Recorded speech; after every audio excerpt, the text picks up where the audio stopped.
Hello, everyone. Welcome to another edition of the It Doesn't Matter podcast. We've got myself, John, and we've got... The Dominican tree, baby. This is Papi Platano. There he is. And we have... I am the notorious one. I am Dom. Boom. This week we are covering WWE No Way Out 2004, a very important show in the annals of WWE history. So let's get right into it. Dom. Guys, this was an amazing show from start to finish right here. I never seen it till this time, but I knew what the main outcome was. But I enjoyed the show. And we kicked off the show with two beautiful ladies. We kicked off the show with Sable and Tori Wilson. Woo! Wow. NDA. Well, that's all you can think about when they came out. It's like, oh, Jesus, no. Yeah. Oh, Mom walked into the room again. Yep. Man, so I had a question for you, Strap. I know Sable had her lawsuit. Was this after this or was it before? Yeah, Sable, she left the WWF in, I think, the late spring of 1999. And, she had a lawsuit. And she actually showed up on Nitro later that year, 1999. And whatever happened, I don't even remember what the lawsuit was about. It was nothing compared to what they're going through right now. But they obviously got it settled. Sable came back around 2003, was like, Vince's personal assistant kind of thing. Oh, boy. Yeah. And it led to this thing with her and Tori Wilson. They did Sable already had a Playboy issue, two of them. And I guess they did another one. I don't really remember it too well. Fortunately or unfortunately with Tori Wilson. But, they were a thing. And flash forward a bit, Sable would wrap up her run after WrestleMania. And she would be done after that. WrestleMania 20, that is. I had that cover. Well, I had the magazine. Oh, yeah. Ready for the articles. Yes. Did you know you could find a bunny in the Playboy? What are you What? talking Like about? it was a hidden bunny, hidden Playboy bunny, like on the cover. Yeah, it's right next to the page number. Yeah. Nah, it was like cover? all over the place. Oh. Yeah, What are you my talking coworker told me about that, and he searched and he found it. He was like, yo, it's Steve right Sticky Fingers Ramirez? I don't know who that is, but I don't know either. yeah, Alias. Playboy. That was a thing back in the day. All right, let's get into it. So we got Michael Cole and Taz on the announce team. This is a SmackDown branded show. It's in the Cow Palace. It's in San Francisco, the Bay Area, home of the San Francisco Giants. So we get a video package of Brock Lesnar beating everybody down, and he leaves as the WWE champion. Then we see Stone Cold Steve Austin giving my man Bill Goldberg a front row ticket to show up at this event right here. Then we see Eddie Guerrero talking about his family and how everybody's turning on him and he has addictions and he's going to overcome all the odds and become the new WWE champion. What a great video package. I said this numerous times. If you didn't watch the show, just watch the video package from WWE. They are fantastic, man. They tell stories. They make movies. Yes, Hollywood Blondes. Yes. Good one. Yeah, but if you don't get rewarded if you watch it every single episode, every single week, because then you've seen it all already. Yes. But you are right. If you just happen to be a casual viewer, the video packages do help a lot. Yeah. Yeah, like our former producer, Booby. He only watches the Royal Rumble AEW shows or pay-per-views and WrestleManias. That's all he does, just to fill in. Oh, jeez. He ain't like us. He ain't about that. But all right, our first match of the night, we have Shaniqua, formerly or also known as Linda Miles from Tough Enough. I think season 2 or 3. It doesn't matter. with the Basham brothers. Everybody know, I think Doug Basham from the Netflix series The Wrestlers with Al Snow. And we got Danny Basham, I think what's his name? Damager, that's how you say it, John? Yeah. Damager? Damager, yeah. Versus Rikishi and Scotty 2 Hotty for the tag team titles. And it is a handicap match. Platinum, what do you think about this match? I was like, why would you have a handicap match? Then again, this is like past the Attitude Era, so they're still trying to have some of the little, like, what's it called? The little nostalgia towards it. Well, they're trying to move it. They're still trying to keep a little bit of it at this time, so they're trying to find their identity. So I personally didn't like it. I don't like intergender matches personally, but there's one in this pay-per-view later on, which is kind of like, okay. But again, great tag teams for that time. Rikishi and Scotty. I really wish Brian what the hell is his name? Christopher, yeah. Brian Christopher was still around, because that trio was really great back in the day, and they always got you off the seat and just want you dancing and all that. The Bashams, I never really got into them. I don't know, just their gimmick, just no thank you. Yeah, I don't get it. I mean, I get her now that I think about it. She's like like a dominatrix, and she's just like basically that's her boys. But yeah, to me, no thanks. A lot of good action. I can't wait to hear what John got to say. Yeah. John, what you got to say about this? Well, following the lineage of the It Doesn't Matter podcast, we just mentioned Shaniqua in our For the Culture episode. Shout out to BDC. And how John Bradshaw Layfield gave her the clothesline from hell and then ruptured her chest into the state it was, and it never healed, unfortunately. That was real. No. Implants. I know what you're saying. Yeah, there they are. Yeah. they weren't showing out too much on this pay-per-view, but they are there. But yeah, how far have the SmackDown Tag Team titles gone from the days of Edge and Rey Mysterio, Los Guerreros, and Chris Benoit and Kurt Angle to Scotty 2 Hotty and Rikishi? Oh boy, a suitable tag team for the time. But yes, I was confused as to why this was a handicap match, and I didn't really understand it until Taz and Cole were talking about, well, if they win, who gets to defend the titles? Shaniqua and Danny, or Shaniqua and Doug, something like that. I'm like, I don't get it, but that's okay. Yeah. I mean, I said that Sable left the WWF after Wrestlemania the next month. I don't know. I'm not sure about this. I think Shaniqua was done after this show. I mean, she took the pinfall, and I think that was just a way to write her off. I don't really remember her any time after this. No, they never really brought her back, did they? For anything? Oh no. Hell no. None of them tough enough guys, really, for the most part. That's sad, man. But yeah, the gimmick. She had charisma, though. I'll give her that.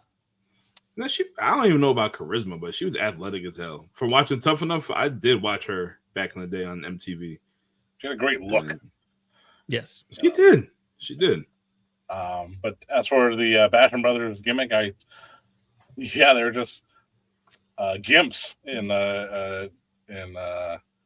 Linda Miles was the dominatrix, just as you know. They're like the demolition of the 2004 era, but not as good in any way, shape, or form. And the Basham Brothers would stick around for a couple more years. They would eventually leave the company during the ECW and Sci-Fi era. Their last thing was just being the security for Paul Heyman. But they would have a short run with JBL in the cabinet. They had a pretty cool knockoff Kill Bill theme music. And the Basham Brothers themselves, those two guys, Danny Basham or Doug Basham and Damaja, they were like the two most vicious enemies in OVW or Louisville at the time. And then when they brought them up to the main roster, they made them a tag team. It's like, it's like I don't know who two more polar opposites could be, but they are like, oh, you're no longer feuding. You're a tag team, and you're brothers, by the way.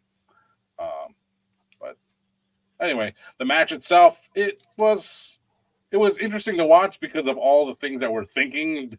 We're like, what's going on here? Where's Scotty 2 Hotty and Rikishi the tag champs? What's going on with the Bashrams? What's going on with Shaniqua? So in that sense, there was a lot of action going on, and it was compelling to watch.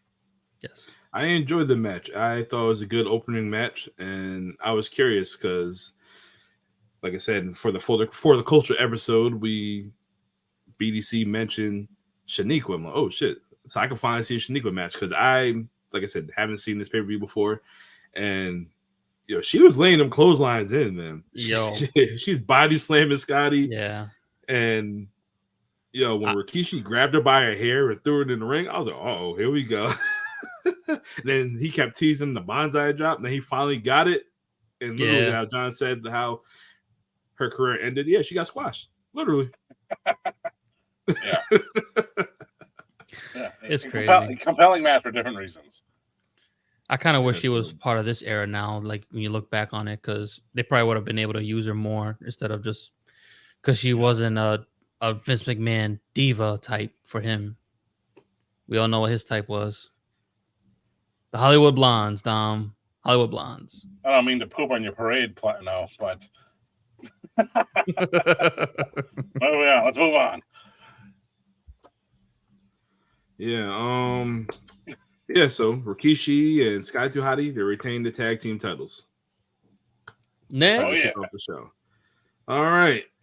So after this, we see a video package of my man Jamie Noble and his girlfriend Nydia. Nydia is also from Tough Enough, and Jamie Noble had an inheritance, or he got his money somehow, and this dumb bimbo take all his money on to buy fur coats and all this other stuff. So that's what happened.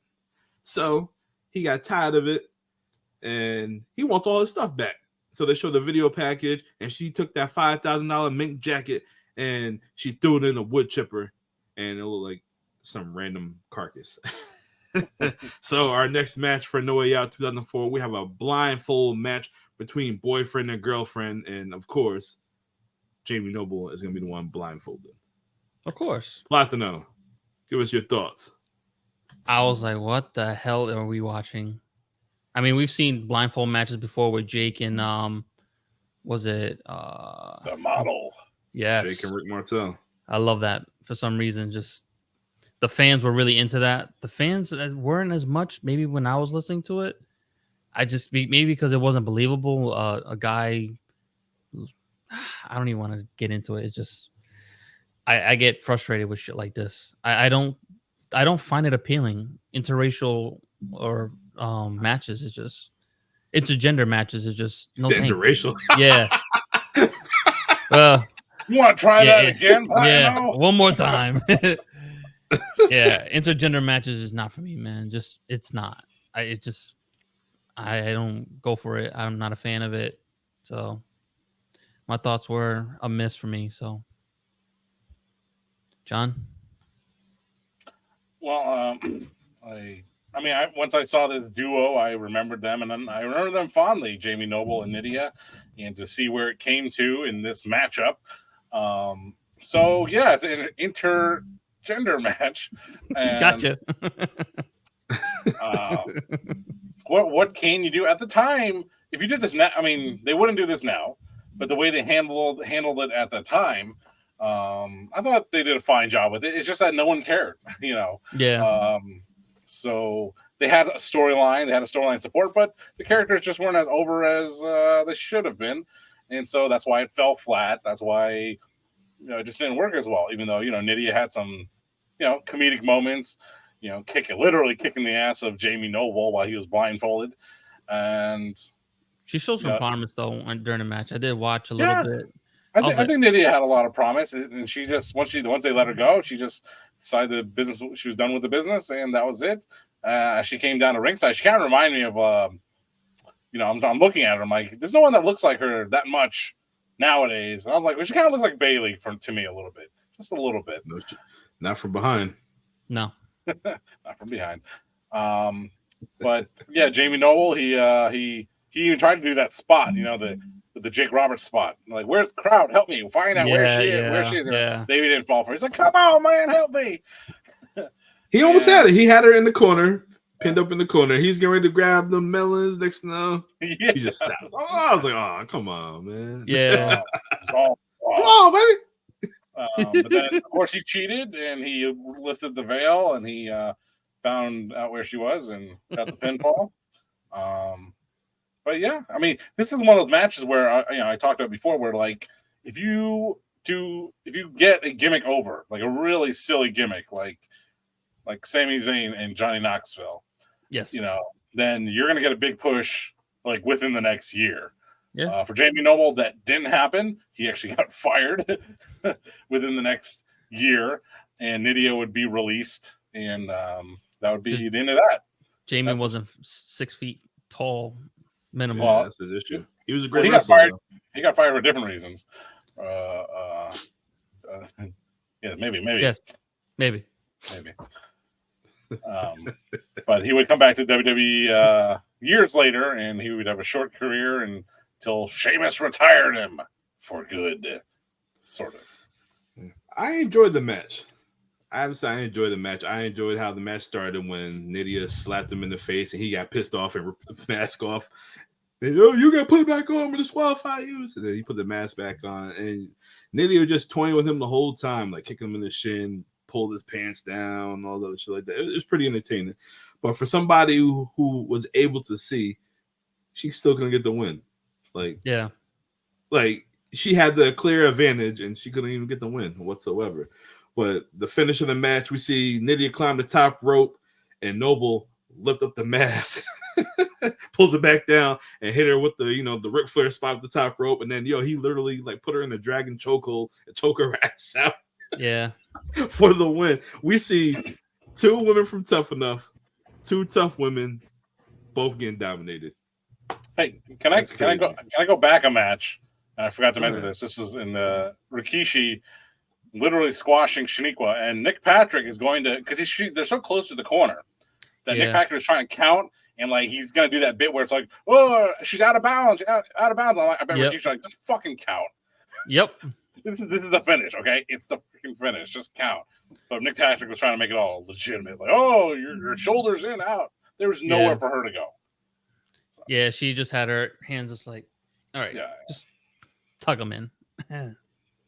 That's why she got fired. Maybe you like the match? For me? Yeah.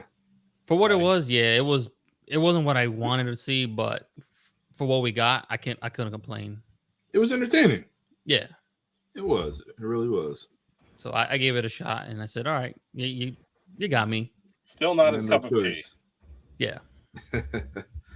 All right, so after this, we get a recap of Kurt Angle being laid out on SmackDown. Then later on in the night, Angle clocks Cena and Big Show with a steel chair.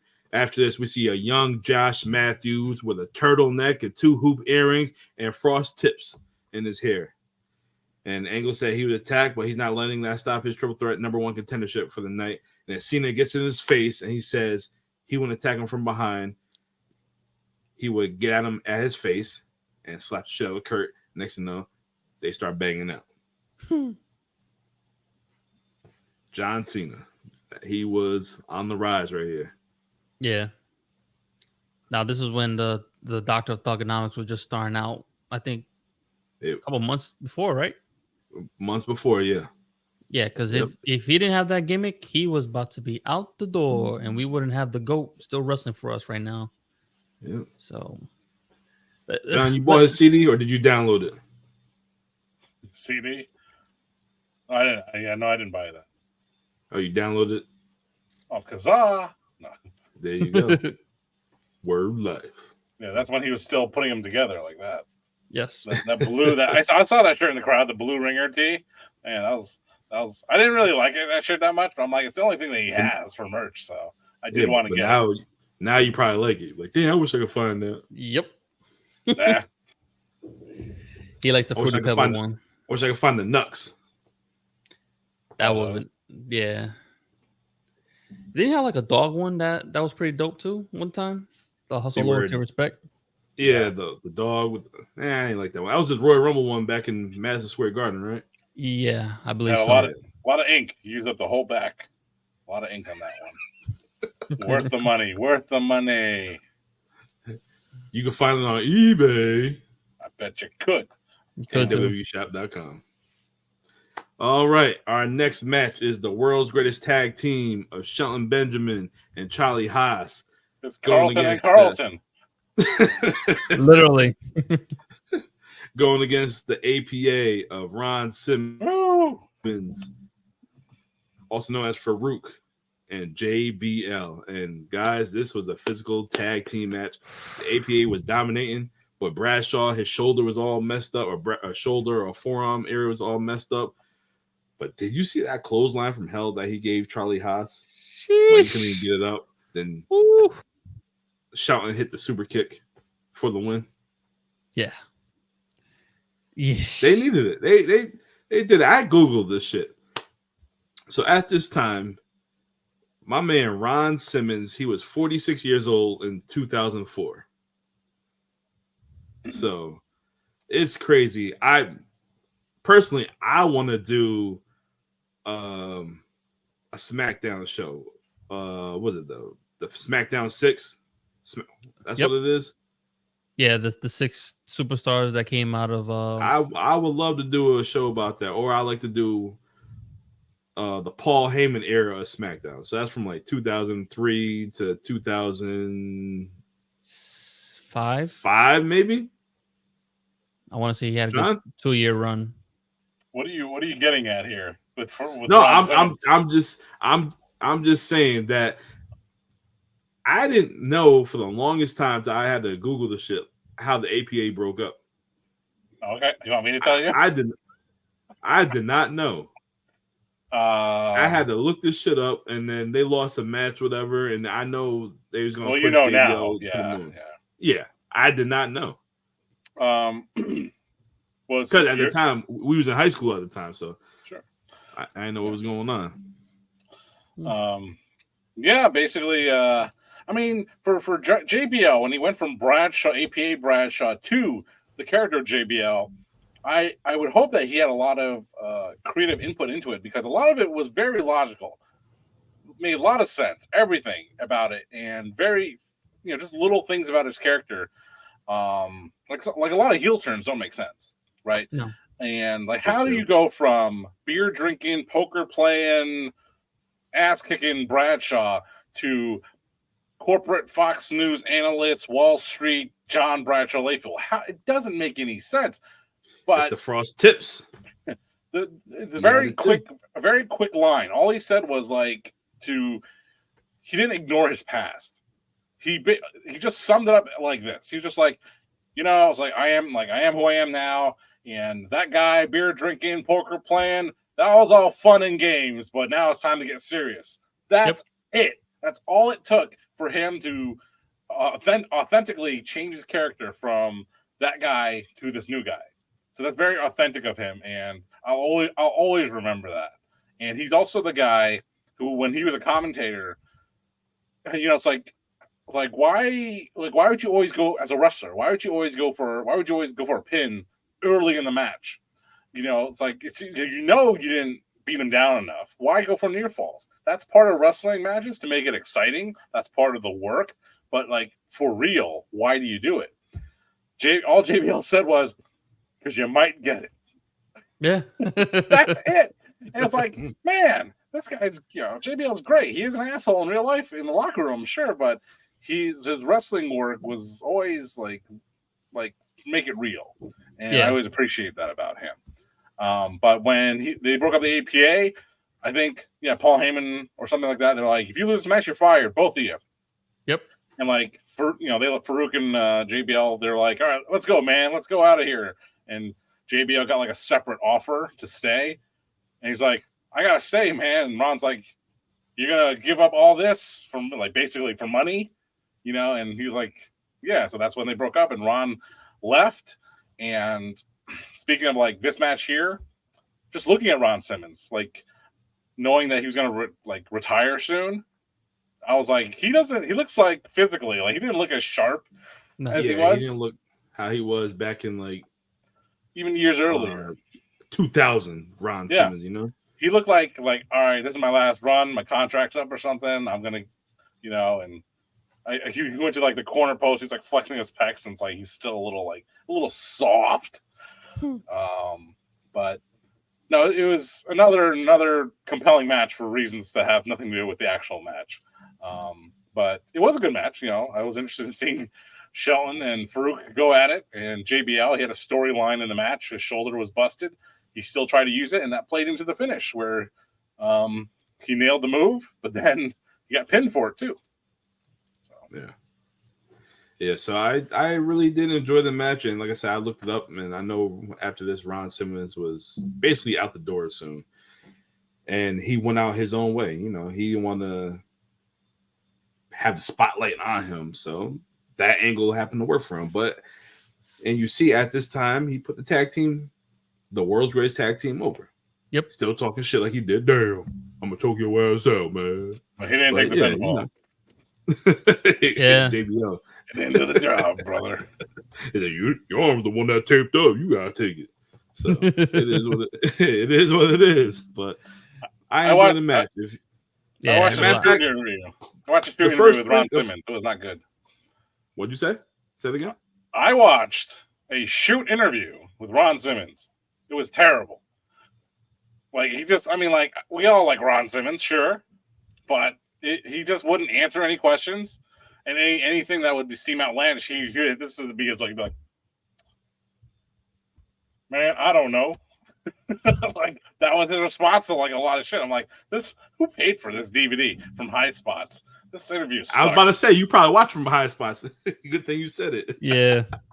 Spots.com. They got all the good shit, man. I wait till it gets on YouTube. I ain't paying for that shit. What you think about the match, Abe? It's actually a really great match, man. Like a good combo of different tag teams, from two tag teams that are technical, and then two tag team partners that are more brawlers and fighters.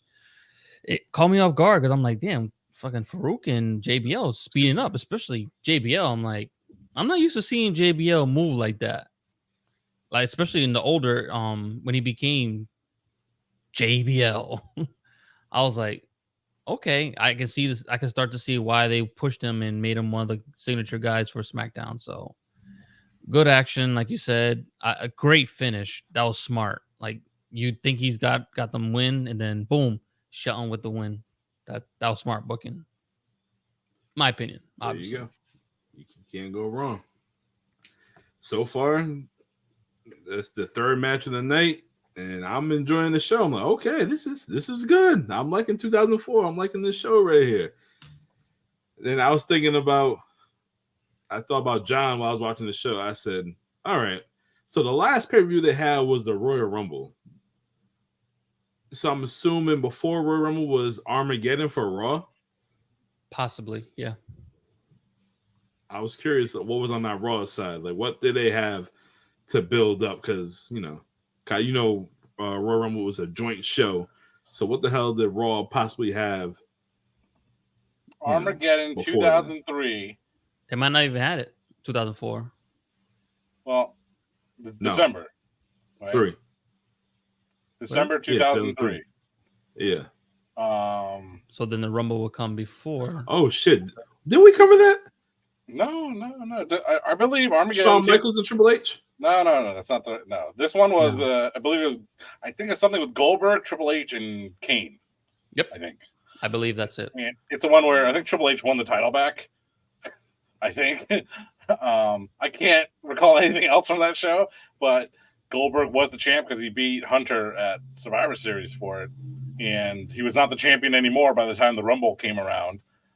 So unless they did it on Raw, then they had to have a title change at that pay-per-view. So,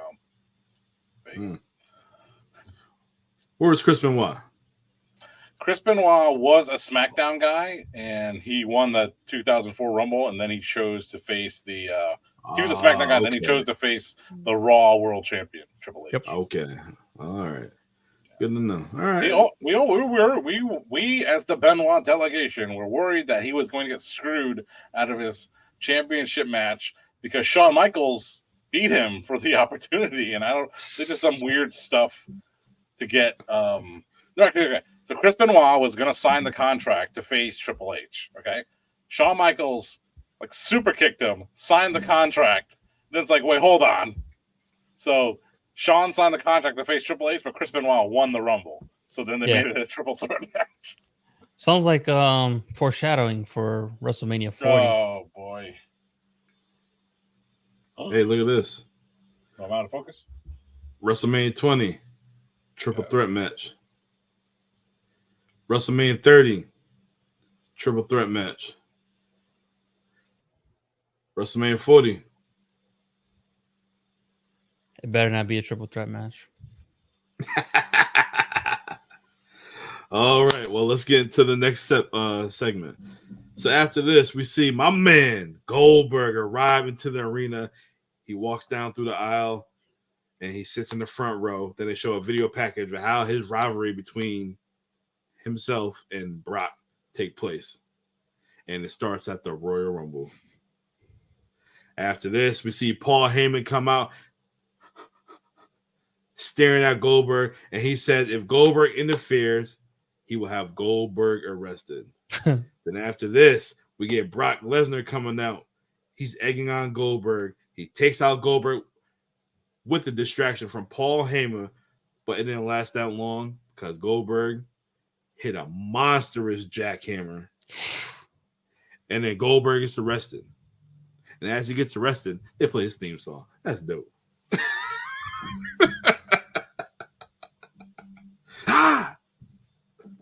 Dude, he was the man. I can't even deny that. The man. Goldberg was the man. Yeah. So while Brock Lesnar was laid out, we see Hardcore Holly run into the ring because I guess Brock broke his neck. Yeah. Our neck 9 months ago.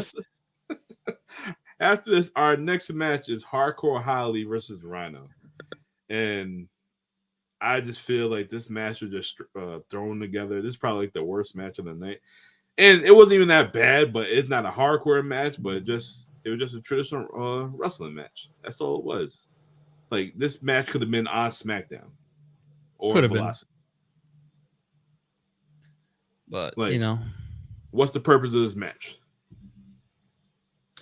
I don't even remember what they said. Something happened on SmackDown like 3 days before, I guess, that caused them to have a match. And I'm just like, I mean, first of all, Hardcore Holly is one of those guys that all three of us agree was our guy. It was like, yes, push him, beat him. I never said that. I just like his drop kick. I like how he was hardcore. He was a badass. He was tough. I like that shit, but I just felt like he wasn't pushed to his full potential, my opinion. But then again, you look at the roster. Sorry, bro, it's hard to break that ceiling when you got Brock, Goldberg, Rock, all these other guys ahead of you. Yeah. He had a chance on SmackDown, but it wasn't it. Yeah. His most, he became mainly famous in ECW. Yeah. If you want to say that. And he never, it's crazy. He never won the belt for ECW, too. Being a hardcore Holly. Nah. Jesus. And he still got one of the best drop kicks in the business. Yeah. I was going to say, take that hate out of your voice, man. I really enjoyed this a lot. Really? Oh, yeah, because at the time, so the story was Brock Lesnar sandbagged. Oh, yeah, excuse me. Teabag. Hardcore Holly sandbagged Brock Lesnar. Y'all know what that term is? Yes. Okay. So Hardcore Holly allegedly sandbagged Brock Lesnar and ended up being with Bob Holly's neck broken. And so that was sometime in 2003, I guess, or 2002. I'm not sure. And Hardcore Holly has a history of injury because Kurt Angle broke his arm at a SmackDown taping in June of 2002 at the Hartford Civic Center, where I was in attendance, or July of 2000. And so anyway, Hardcore Holly, once he was healed up, he started haunting Brock Lesnar around the fall of 2003, even at the Survivor Series. Excuse me. Parker Holly got eliminated by countout or by disqualification or something like that. So he didn't even get his hands on Brock Lesnar. And then, of course, they finally had a match. Bob Holly's probably only WWE title match ever in his whole life against Brock Lesnar at the Royal Rumble. Brock was terrified of Hardcore, deeply terrified. But the match was nothing. And that kind of sucked because, like, for people who watched Bob Holly for so long, we wanted to get behind him and see this go. And, you know, once he got beat by Brock in a very quick fashion, it was like, oh, that's it. So while he was still a little bit over from that storyline, you know, here Brock Lesnar just got jackhammered. And then Hardcore Holly just comes out, scaring the poop out of Brock Lesnar once more. I thought it was hilarious. I love that very much. And, of course, he comes out. He's looking like a badass.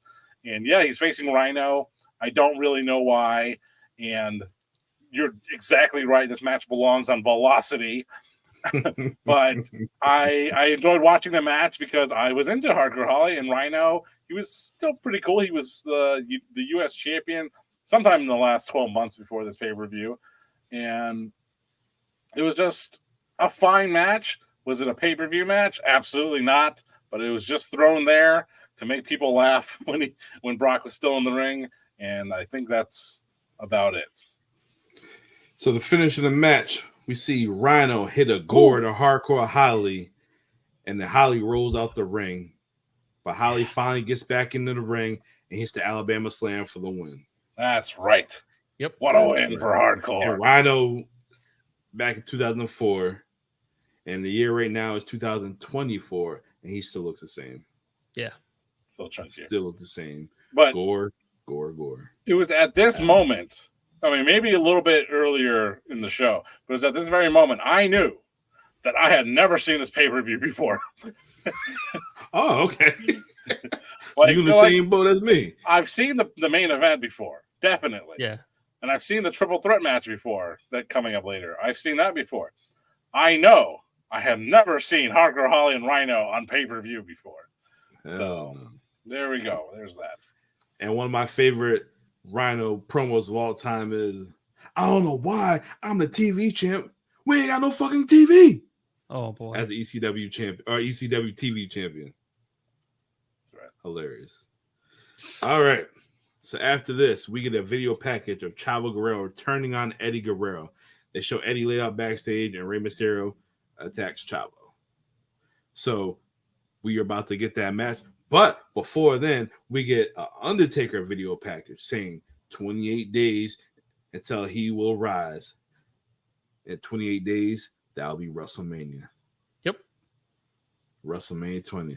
So you know what, guys? It's time for me to make my announcement.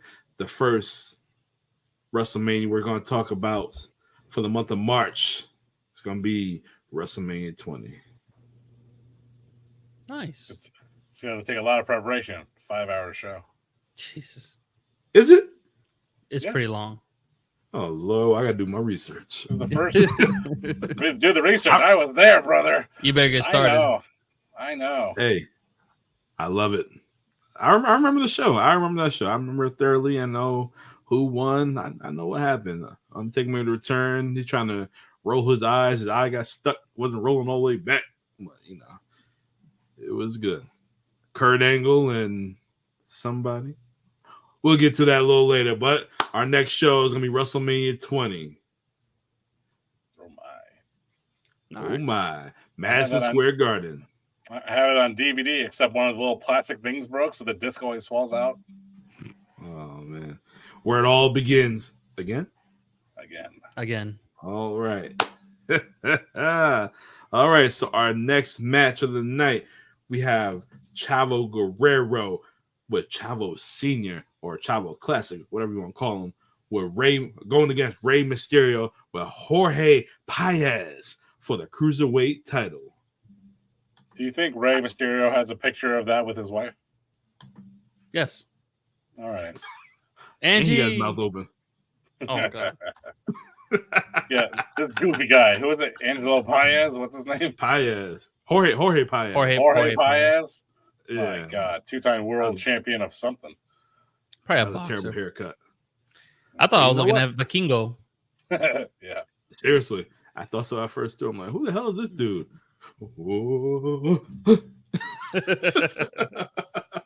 But yo, it was a fast-paced match. I enjoyed it. God. Ray hit the 619. He's getting ready for the West Coast pop, but Senior interferes, and then Paez, he knocked out Chavo Classic. Yep. And then Paez got kicked out from the ref. Yo, did y'all see that DDT Ray did on the apron? Ouch. That was dope. I was That was clean. I was still just ouch. That was clean. But I did enjoy when Ray hit that 619 and went for the springboard, but Chavo reversed it and they had him in that single leg crab. Like, yo, Yeah, it was just a good match, a good back and forth match. Definitely. John, what do you think, man? I couldn't believe it. I really couldn't believe it. This was it seemed like a very long match. It seemed like a main event match, main event quality. They worked nonstop, good, crisp action. I seriously can't believe it.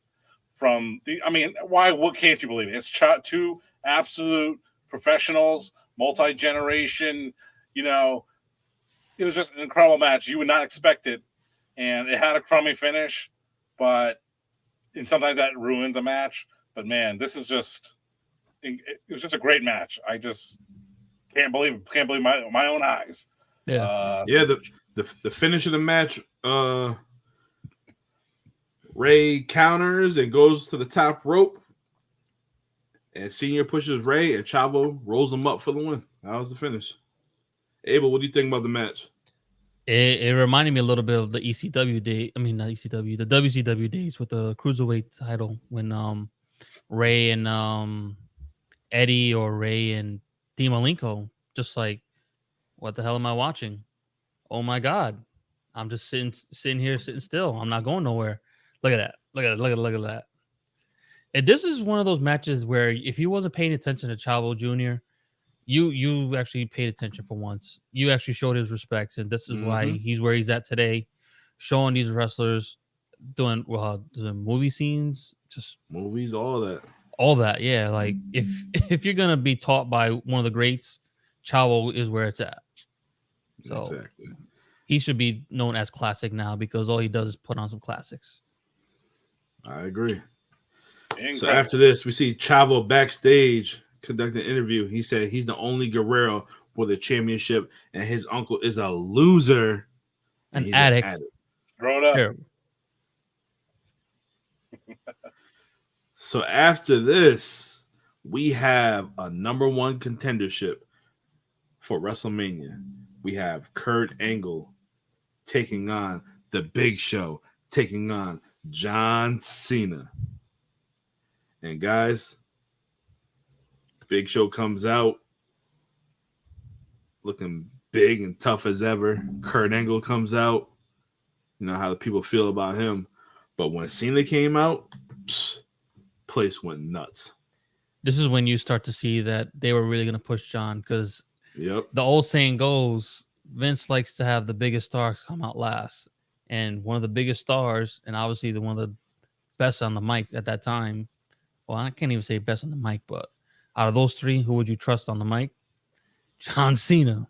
This is the crazy thing is that young guy at that time was killing it. And they just said, here you go, boy. Sink or swim. And he swam. Did you like his rap? Not bad. I've heard better ones he's done, but it wasn't bad. I did like the other promo behind backstage where he said, if I was going to knock you out, I'll just do it to your face. So baby face right there. So yeah, so the match basically started with Cena trying to take out Big Show. Wasn't really happening. Kurt Angle laughing. And Kurt tried to take out Big Show. Wasn't really happening. And Cena's laughing. And they both talking shit. And Big Show just standing there like, I'm right here. Yep. Bring it. That's basically it. John, what do you think about the match so far? Or what do you think about the match in general? Ruthless aggression. I couldn't help but play That game I love to play. Degrees of Separation. Uh-oh. 6 Lincoln- degrees of separation, baby. Say it again one more time. I didn't say how many degrees, but Big Show and John Cena, they'd wrestle again at the WrestleMania 25, except the third man would be Edge.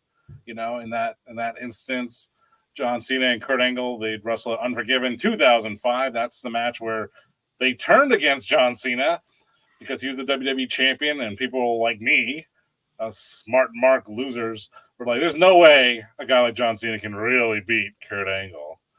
But that's when it happened. Yeah.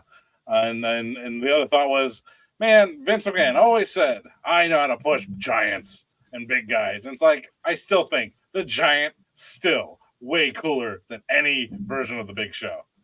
Just the Giant was just cooler, man. The fact that Vince would even say that I know how to create giants, but yet all the giants are dumb, stupid, and they don't do much after so many months. I mean, I get it. You're a gimmick. You're only supposed to be seen out so long, but it's like you make these guys look so freaking weak. I get it. No one's ever gonna be like Andre, but you got a legit 7-footer that's towering over all these guys. Make him a fucking monster. I mean, do they've you had do that? bouts. No. They've had bouts with pushing the Big Show. They didn't do it all the time, but they would, I would think, looking at Big Show right then and there, when was his next big push? Around 2006 when, he beat RVD, I think RVD for the ECW title, and he had a big When he got run. in trouble. Yeah. He had a big run then, he had a run with Kane as the tag champions the year before that. And he would just, he'd randomly be pushed a lot and then randomly not. And even at this point in time, 2004, didn't we just, I don't know. He just beat Brock Lesnar at the 2002 Survivor Series when he came back that time. So Big Show's always he's just around all the time. But he has a long career, so of course he will. Captain Insano shows no mercy. Pro Wrestling T / Paul White. Oh man, Maybe. But yeah, no, guys, it was a good match. What do you think about that clean F5 Brock, or excuse me, what Cena gave Big Show? Very clean. Woo. Very clean. Yeah. Yes. Nice job. Beat that. That was then better right than, after that, yeah. Angle with the Angle slam. Yeah. Clean. Like, yo, these dudes are straight destroying this dude, man. That I don't think that would have happened with Andre. I'm sorry. Andre said, no, me no slam. You lay down. I don't think so, boss. Seriously. Yeah. But then after this, Big Show, he was a working giant, man. Big Show, he was able to put guys over. He was able to make guys at this time, and he made Cena and Kurt look impressive. That's what I say. And he didn't go bald yet. Yeah, he didn't go bald yet. That was to come. Would you say Big Show was one of the big leading factors to why Cena got to where he was? Yeah. Of course. It all builds, it all helps, it all adds up. So, yes. All right. Definitely. And then Kurt with the angle slam to the Big Show over the top rope. Oof. And then Kurt gets John Cena in that ankle lock. Well, you got Cena had that bad knee. He had the bad wheel. Oof. That's one of the few times you actually see John actually tap, though. John does not tap out. I remember that one. So he had no choice. Mm-hmm. He had a bad wheel. He had the knee brace on, the heavy knee brace, and yeah, that was it. Yeah, that was it. 1, 2, 3. And you know what? I'm not a big fan of multi-man matches, but this is pretty good. This is one of the few multi-man matches, the triple threat especially, that I actually liked. It wasn't crazy. It actually made sense what they were doing. So, and the right guy won at the time for what it was worth. This match right here, Kurt Angle brought the 3 I's: intelligence, integrity, and intensity. He brought it out in this match. What was that? That's one why. more time? Yeah. Intensity, integrity, and intelligence. All right. One more time for the people in the back. That's enough. He brought it out. That's why he won. That's why he's going to WrestleMania 20 to go face the winner of Brock and Eddie Guerrero. Can I interrupt you just for a moment? Go ahead, sir. One of my favorite things watching the end of Nitro was Conan, of course. He was in the Filthy Animals. And, he had his crew. He had Kidman, Ray, and Tigress, or whatever her name was, one of the Nitro girls, right? And he'd be like, I think it was go to Tigress, like, hey, come here, touch my shirt. She was like, okay, that's enough. I remember that. I'm not saying the 3 eyes anymore. That's enough.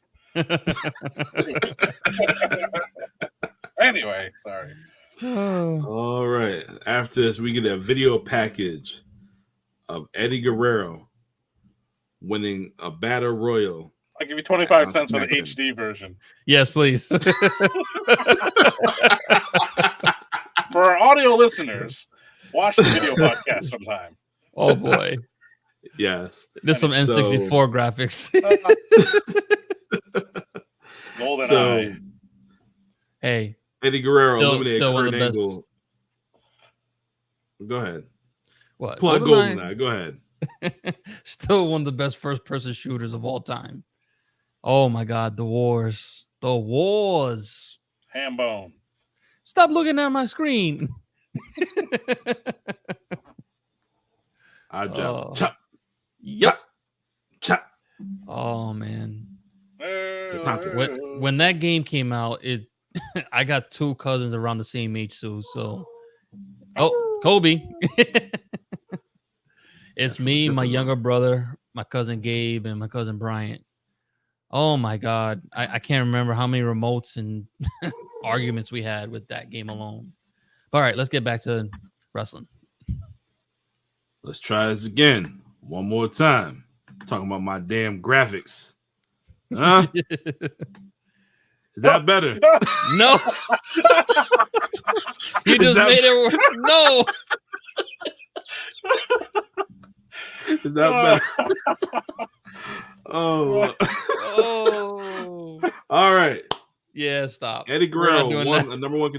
Eddie Guerrero won the Battle Royal to become the man to face Brock Lesnar at No Way Out. I did not like how they kept talking about his addiction. I know he agreed to it, but come on, man. The man, he did his dirt, whatever, blah, blah, blah. It is what it is. Didn't Michael Cole say that he got arrested in Minnesota? Did he say that on the show? Yeah. Yeah. Do you know where he passed away at? Minnesota. Exactly.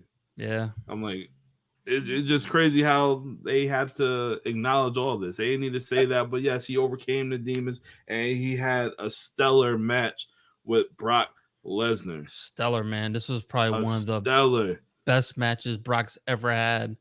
And it was probably the blueprint for him. Brock Lesnar. Yeah. This was probably one of the blueprint for a young wrestler like Brock, who's a powerhouse, wrestling with a smaller guy and doing that David and Goliath and doing it spectacular. I mean, every time you think Eddie's about to get that little come up, boom, Brock brings him back down. Eddie gets a little fire in him, boom, turn that fire down. And then it just, you get back into the match because there was a fireworks. Match. It is a classic match. This is a must-watch match for everybody. If you guys enjoy Brock Lesnar, if you guys enjoy Eddie Guerrero, or if you don't know much about Eddie Guerrero, and the man was a great worker overall. He was a great worker. John, what you think? Yeah. What are you doing, brother? No. 3 times not the charm. No, I am so glad that that this match is on Brock Lesnar's record. Yes. I'm very happy for that because even when he came back to his second run to WWE, or it's what I mean, his 2012 onward, and that his new gimmick was that he was just a destroyer. He faced all the heavyweights, the Goldbergs, the Fiend. Wait, did he face? No, did he face the Fiend? No, he didn't. But you know what I mean. Like he just ran everyone over. But the fact that someone like an Eddie Guerrero beat him with him, Yes. but beat him, took him to his limits, even as a younger competitor. It's like, I'm so happy that like that happened. Just Yes. that it happened, period. And this match, yeah, you're exactly right. It is a prototype of what a powerhouse versus a smaller wrestler could be. It's one of Brock Lesnar's best style matches. Rey Mysterio, AJ Styles, Daniel Bryan, not Finn Balor though. You know, Yeah, I didn't like that one. Something was amiss for me. but Yep, Kobe agrees. See? 3 out of the 4 agrees. But you know, at the time, you know, Goldberg was on Raw, Lesnar was on SmackDown, Big Papa Pump was on Raw. You know, it's kind of like all the cool matches I wanted to see at the time. They were on the opposite brand. You know, I want to see Brock against these other guys, and it's like we got what we got. We got him against Undertaker a bunch of times, against Big Show a bunch of times. There you go. You know, it's like, okay, hey, Dom changed. but no, absolutely. This is one of the best matches you'll ever watch. The emotion behind it, the feelings, it's right up, you know, it's all right up there with the Daniel Bryan, Wrestlemania, right up there almost with the Kofi Kingston. It is tremendous. Yeah. And the fact that, you know, this is the main event, you know, we reviewed the whole entire show already, you know, had its ups and downs and here and there's, but when you have the cherry on top of the cake like this, a tremendous pay-per-view anchored by a great Eddie Guerrero Brock Lesnar main event. I agree. Now, do you think Eddie would have gotten the strap if Brock didn't leave? Because I guess he told him like after the Rumble, he was like, "Yeah, Mania, I'm out." So it's a really tough call. I have to imagine that that's the only reason, because they were headed toward a champion versus champion Goldberg Lesnar match. Everyone wanted to see it, and that's not what ended up happening. because Goldberg wanted to get out too, right? Yeah, he left too. They both left. Oh, I know that. I'm just saying I didn't know when he announced it to the backstage. That WrestleMania 20 match, the IWC, they knew. They That's both crazy. knew that that they were both leaving. We didn't know that. Nah, we weren't into the internets like that. Unfortunately. I mean, we can just discuss all that next week on the WrestleMania 20 edition of the show. Yeah. But I have no idea where this Eddie Guerrero World Championship thing came from. I don't think we'll ever know. But I'm it's so just one of glad those it did. things. It's just one of those things that happened, and thank God for it. He gave us so much charisma with that title. It took him to the next level. And just even Mexican luchadors, they looked at that like, oh, I got a shot. Guys like Andrade right now, Roosh, we may not see it right now, but he has an opportunity to be that guy in another company. Well, at one point, Alberto Del Rio, until he became an idiot. I mean, I know some people forgive him. Some stuff I just can't forget. But Dream over. Yeah, that's another one. But yeah, Eddie was that guy. He was the guy for Latin America to put over on WWE to take over that community and be like, yo, we can do this. Like this is ours. So I was beyond emotional for that, especially being of Hispanic heritage. John, don't do it. Stop. Just like that sign, you can't do it. Can't beat. But no, I know what you're trying to do. It was an emotional moment. It was a great moment, and it was the right moment.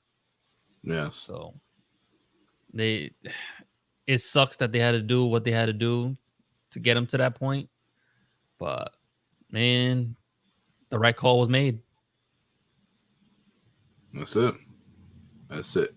And he won the title at No Way Out, and at WrestleMania, he had another big moment when his boy won the title, and they embraced it together. That's Eddie Guerrero, his name is still mentioned today, so he's a legend. Big time. He really is. Gone too soon, but what presence that he did make, it was impactful. Yeah, definitely. That's it. But you know what? A hell of a show. The whole show, besides Hardcore Holly, watch the whole thing. Watch the whole thing. It worked. It was an amazing it's a whole show. show. It works. It works. Yeah, it was good. It was a good, entertaining show, and the time went by so quickly when you watched the whole show. It did. Yeah. Just like this show. It went by quickly. We didn't realize it. Yeah, seriously. But before we close shop, somebody got a pro wrestling crate they want to open up? Yes.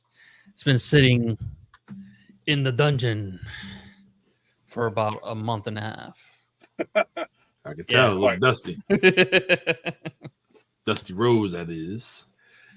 I want to thank Pro Wrestling Crate, as you can see from the flag up top. I don't know if you can see it right here. PWT. Thank you guys.